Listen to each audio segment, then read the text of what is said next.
Hi friends! So recently our printer kicked the bucket and that put me on the search to find the best printer for homeschooling. I knew I was going to need something that would be able to print lots of paper with good quality and color.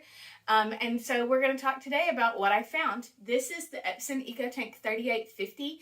Today we're going to look at the types of paper options that I was able to use and what filling the tank was like. So if that's interesting to you, stay tuned. Okay, so this is the blue ink, and it's got like a little, all of them have that little like locking mechanism in the top. So you just make sure to match up the correct letter with the letter on the front. You lift up that one on the inside, and then the lock kind of matches the shape of the tip, so it will not start putting ink in until it's in there firmly, and then it starts loading it up down there. Black didn't take long at all. It says less than 75 seconds. Okay, when it's finished, it automatically stops when it reaches the top, so you don't have to worry about it spilling out. And then, I mean, you just pull it out. There's no leaking or anything. You just, since there's some left, we'll just put the lid on it and save it till we need to fill it up again. Okay, so I've filled all of the tanks and they are completely full, and this is before printing anything. Okay, so this is the amount of ink that is left after the initialization process has been completed. And so I haven't loaded paper yet. I'm about to, and then it'll run some quality tests. Alright, so I am printing the letter cards that come from Gentle+Classical Press. Shout out to them. But in order to print on the cardstock that I want to use, which is the 110-pound paper, I have to change my settings. So the first thing I need to do is click print, and then over here on the side, you'll go down all the way to the bottom and click print using system dialog box. Then you'll click more settings here. And on the third tab up here at the top where it says maintenance, you'll select that and then come over to extended settings. This lets you increase the density of the paper that you're using. Since the printer doesn't actually have a setting for cardstock, it only has premium matte paper. This is the way you have to do it to allow the paper to be processed. So then once you do all that, you choose which pages you want to print. If you like, I don't want all of these because there are a ton. So you just select what pages you want and then you press print. And so then you come over here. It double checks, are you sure that this is the type of printer paper you want to use, because it doesn't match. Well, it's because I don't have a setting on here that says cardstock. And I do just tell it that I want to print on that paper. And out it comes.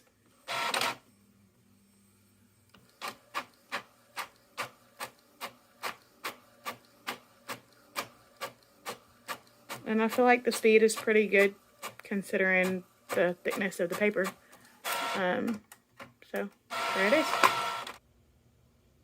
Okay, so I finally finished printing the chunk of things that I wanted to print before I showed you guys everything. I apologize for my voice. The weather's been crazy here, and so I've got some allergies acting up. But this is the Letters and Numbers Preschool set from the Gather Round curriculum. And so each of these 4 stacks, this is 1, 2, 3, and then 4. Each of these stacks has a teacher's guide on top. And I printed that on just regular 20-pound copy paper because I didn't care if it was really see-through, because it's just for me to read. And then I printed the student, each stack has a student workbook A and B. And I printed those on the 24 and 28-pound copy paper, and they're front and back also. I just wanted them to be a little bit thicker so it was harder to see through to the other side. So that's why I chose those thicker pages.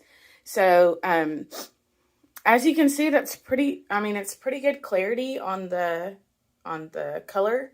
I was pretty pleased with it. Now, I will say it's a little different than what it looked like on the computer screen. Like, there is a little bit more green, more aqua color to this, and it turned out a little bit bluer. But for the most part, it looks really good. And then I also was concerned about whether or not the printer would do cardstock. So I'd searched everywhere and couldn't find anything that said how cardstock would work. But this is 110-pound cardstock, and I didn't have any issues. I did have to adjust the settings like I showed you, but these things are printed on the cardstock. All of this is printed on cardstock, and then I've got these also from Gentle+Classical Preschool, which is their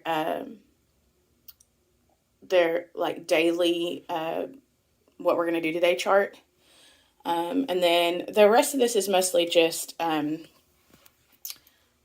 regular paper. So I've got my stuff to do my nature binder, and that stuff came from Gentle+Classical Preschool. And then I've got the Book of Centuries paper.